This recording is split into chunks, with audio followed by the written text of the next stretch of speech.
Hello everyone, আজ তোমাদের সাথে শেয়ার করব চিকেন বিরিয়ানি রেসিপি। অনেক দিন ধরেই আমাকে সবাই বলো যে চিকেন বিরিয়ানিটা একটু রেসিপি দিতে, তো আজকে একদম ফুল ভিডিওই দিয়ে দিলাম। আলুগুলো সেদ্ধ করে দিয়েছিল মা, দেখো তেলের মধ্যে নুনটা দিলাম, দিয়ে আলুগুলো ভালো করে লাল লাল করে ভেজে নিচ্ছি। দেখো আলু ভাজা আমার কমপ্লিট হলো, বেশ লাল লাল হয়েছে, কিন্তু কোনো কালার ফালার আমি ইউজ করি নাই।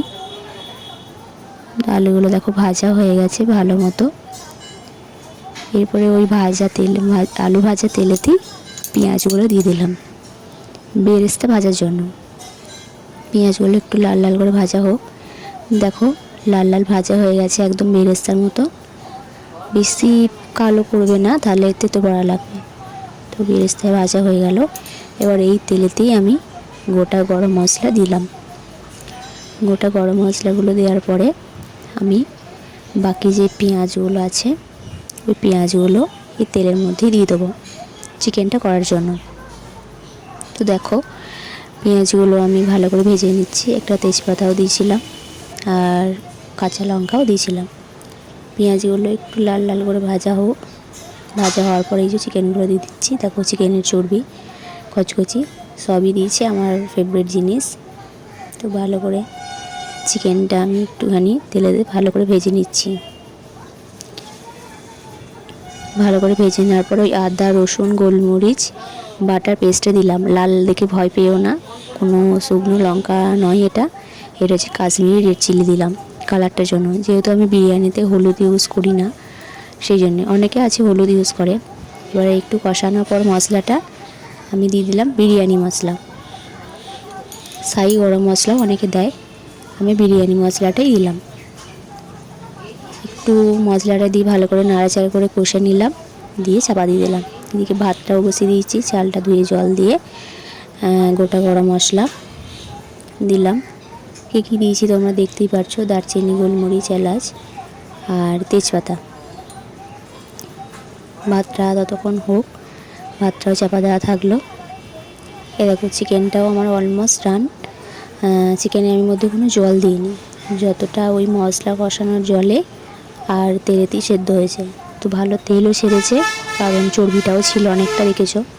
আর আমি একটু টেস্টের জন্য চিনি দিয়েছিলাম, সেটা তোমাদের সাথে দেখানো হয়নি ভিডিওতে।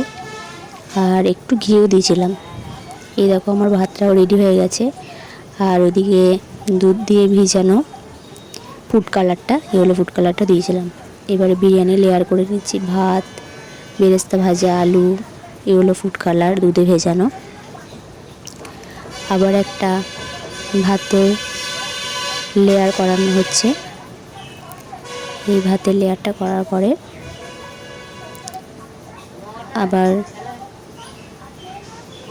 ভালো করে লেয়ারটা করে নিচ্ছি। এরপরে আবার যেরকম যেরকম তোমরা লেয়ার করো, চিকেন দাও, আলু বেরেস্তা, ঘি, তারপরে বিরিয়ানি মশলা, ওইভাবেই তোমরা লেয়ারটা করবে।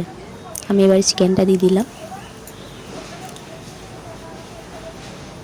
অনেক তো বিরিয়ানির চাল নেই, আমাদের তিনজনে খাওয়ার মতো, তাই অনেক লেয়ার হয়নি, অল্প লেয়ার করানো হয়েছে। দুটো না তিনটে মনে হয়, 3-4টে হয়েছে, 4টে মতনই হয়েছে। দেখো এই আলু ভাজাটা বেরেস্তাটাও আবার দিয়ে দেওয়া হলো। এরপর আবার একটু ইয়েলো ফুড কালার দেওয়া হলো। ইয়েলো ফুড কালার তোমরা দোকানে গেলেই পেয়ে যাবে। একটু দুধে ভিজিয়ে নিয়েছিলাম আমি।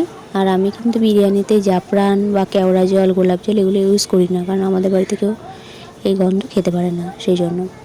দেখো বিরিয়ানি মশলাটা আবার দিয়ে দিলাম।